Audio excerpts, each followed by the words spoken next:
SJ சூர்யாவால் மட்டும் எப்படி தான் இந்த மாதிரிலாம் நடிக்க முடியும்னு தெரில. சூர்யா சாட்டர்டே, சரி போதா சனிவாரம்.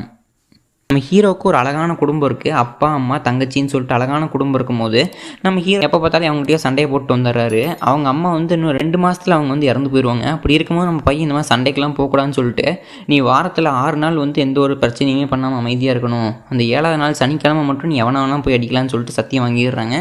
ஹீரோ அதுக்கு அடிபடைஞ்சு 6 நாள் வந்து அமைதியாக அம்பி மாதிரி இருக்காரு. எவன் அடித்தாலும் அடி வாங்கிக்கிறாரு. பட் அந்த 7வது நாள் சனிக்கிழமை வந்து நோட் பண்ணி வச்சு அவனை போய் அடித்து துவம்சம் பண்ணுறாரு.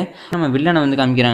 வில்லன் வந்து அந்த ஊருக்கு வந்து ஒரு போலீஸ்காரராக வராரு. நம்ம எஸ்ஜே சூர்யா வந்து அங்கே இருக்கிற மக்கள்கிட்டலாம் வந்து இவருக்கு போர் அடிக்கும்போது அவங்கள போய் பிடிச்சிட்டு வந்து அடிக்கிற மாதிரியான காரியங்கள்லாம் பண்ண நம்ம ஹீரோ அவர் ரிவெஞ்ச் எடுக்கிறாரா இல்லைங்கிறது அந்த படத்தோட கதை. படத்தில் எஸ்ஜே சூர்யாவோட ஆக்டிங் வெறித்தனமாக இருந்தது. நானே அதுக்கு ஈடு கொடுத்து நடித்து ஒரு 2 பேருமே போட்டு நடிச்சிருக்காங்கன்னே சொல்லலாம். பிரியங்கா மோகனோட ஆக்டிங் தேவையான அளவுக்கு எப்படி இருக்கணுமோ அந்த கேரக்டருக்கு தகுந்த மாதிரி இருந்ததுன்னே சொல்லலாம். படத்தில் எல்லாருமே